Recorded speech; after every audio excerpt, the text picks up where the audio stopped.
करीब 1,76,000 रुपए से ऑल टाइम हाई के बाद से सोने के दाम में लगातार उतराव चढ़ाव हो रहे हैं।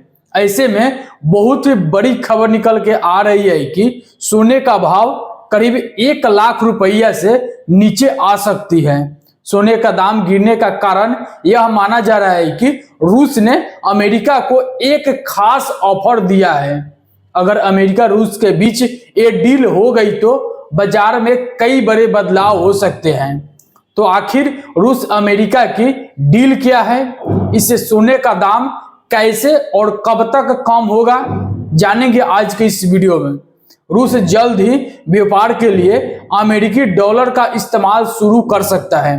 हाल ही में आई एक रिपोर्ट के मुताबिक रूस यूक्रेन युद्ध के खत्म होने के बाद रूस ने अमेरिका के साथ डील करने के लिए एक प्रस्ताव तैयार किया है। अगर इस प्रस्ताव पर रूस अमेरिका की सहमति बन जाती है तो फिर से पूरी दुनिया डॉलर का इस्तेमाल शुरू कर सकता है। रूस जो डॉलर के बजाय साझेदार देशों से लोकल करेंसी में ट्रेड करता है, अब वह डॉलर में सेटलमेंट सिस्टम पर वापस आने की सोच रहा है। इससे तेल और नेचुरल गैस खरीदने के लिए भी डॉलर का इस्तेमाल होगा। यह प्रस्ताव रूस के सीनियर अधिकारियों के बीच साझा किया गया है। दूसरे विश्व युद्ध के बाद डॉलर ग्लोबल करेंसी बनकर उभरा। आज दुनिया भर में व्यापार के लिए सबसे ज्यादा इस्तेमाल डॉलर का होता है, लेकिन रूस अपनी करेंसी रूबल से ग्लोबल ट्रेड करता है। दरअसल 2008 की मंदी अमेरिका से शुरू हुई और दुनिया भर में फैल गई। इससे ग्लोबल जीडीपी यानी पूरी दुनिया का उत्पादन 5% तक गिर गया था। इससे साफ हो गया कि दुनिया में कारोबार के लिए अकेले डॉलर पर निर्भर नहीं जा रहा। इससे साफ हो गया कि दुनिया में कारोबार के लिए अकेले डॉलर पर निर्भर नहीं रहा जा सकता है। भारत, चीन और रूस जैसे देशों ने फॉरेन रिजर्व से डॉलर के अलावा कई बड़े देशों की करेंसी रखना शुरू कर दिया, जैसे ब्रिटेन का पाउंड, यूरोपीय यूनियन का यूरो, रूस के रूबल और चीन के युआन।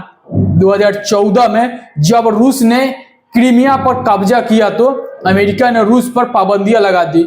इन पाबंदियों के तहत डॉलर में होने वाले रूसी व्यापार पर रोका टोकी शुरू हो गई। मजबूरन रूस ने डॉलर का इस्तेमाल कम कर दिया और 2020 तक उसने अपने फॉरेन रिजर्व का डॉलर आधा कर दिया।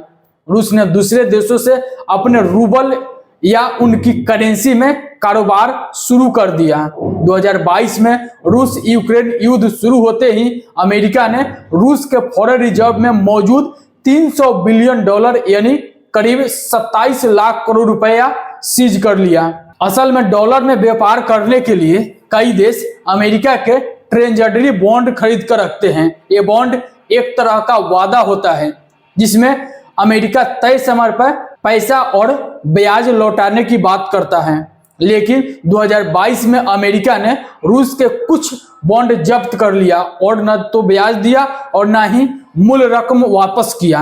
इसके बाद से ही रूस समेत दुनिया भर के तमाम देश ने अपने फॉरेन रिजर्व में डॉलर कम करके सोना खरीदना शुरू कर दिया, जैसे भारत और चीन ने। 2015 में रूस चीन कारोबार का 90% हिस्सा डॉलर में होता था। 2024 ब्रिक्स समिट में रूसी राष्ट्रपति व्लादिमीर पुतिन ने बताया था कि रूस और चीन 95% ट्रेड लोकल करेंसी में कर रहे हैं। ऐसे ही भारत और रूस अगस्त 2025 तक 90% ट्रेड रूबल और रुपया में करने लगे। ईरान रूस का भी 80% ट्रेड डील लोकल करेंसी में होता है। अमेरिका की लगाई गई पाबंदियों के चलते रूस पश्चिमी देशों से ट्रेड नहीं कर पा रहा है, जिससे नेचुरल गैस का कारोबार करने वाली कंपनियां घाटे में चल रही है और रूस की इकोनॉमी पर भी खतरा मंडरा रहा है। रूस ने भारत और चीन को सस्ता तेल बेचा।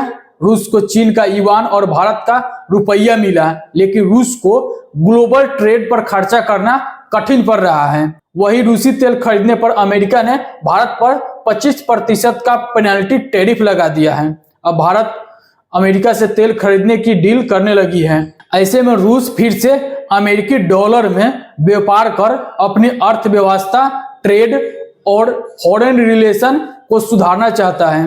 2024 में ब्रिक्स समिट में रूसी राष्ट्रपति व्लादिमीर पुतिन ने कहा कि अमेरिका डॉलर को हथियार की तरह इस्तेमाल कर रहा है। इसे रोकने के लिए वैकल्पिक करेंसी का इस्तेमाल किया जाना चाहिए। ब्रिक्स देश के बीच 60 से 70% व्यापार लोकल करेंसी में होता है। ये देश व्यापार के लिए अपनी अलग ब्रिक्स करेंसी पर भी चर्चा कर रहे थे। रूस की इस पहल से दुनिया में डी-डॉलराइजेशन को मजबूती मिल रहा था। अब अगर रूसी डॉलर का इस्तेमाल करने लगेगा तो डी-डॉलराइजेशन की रफ्तार बंद पड़ सकती है।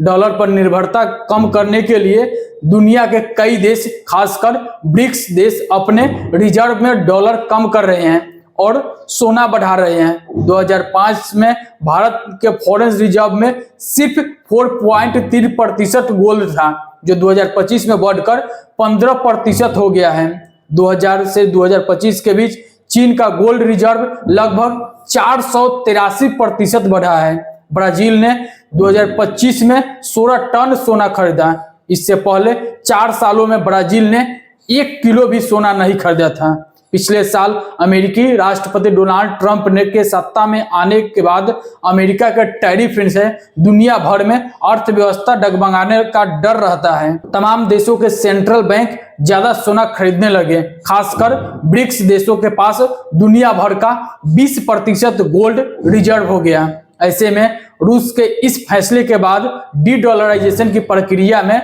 बड़ा बदलाव आएगा। दुनिया भर के सेंट्रल बैंक घबराकर तेजी से गोल्ड कम कर सकता है। इससे मार्केट में सोने की सप्लाई बढ़ जाएगी। जब मार्केट में किसी भी चीज की सप्लाई डिमांड से ज्यादा हो जाती है तो उसके दाम गिरने लगते हैं। सोने के साथ भी आने वाले दिनों में ऐसे ही हो सकता है। HDFC बैंक के करेंसी हेड अनुज गुप्ता कहते हैं कि देश के सेंट्रल बैंक सोना खरीदना कम कर सकता है। इससे सोने के दाम में भारी गिरावट आ सकती है। संभावना है कि सेंट्रल बैंक अपना सोना मार्केट में बेचने भी लगेगा। अनुज गुप्ता का कहना है कि अगर रूस फिर से डॉलर पर शिफ्ट हो जाए तो सोने की सुरक्षित निवेश वाली छवि पर असर पड़ेगा।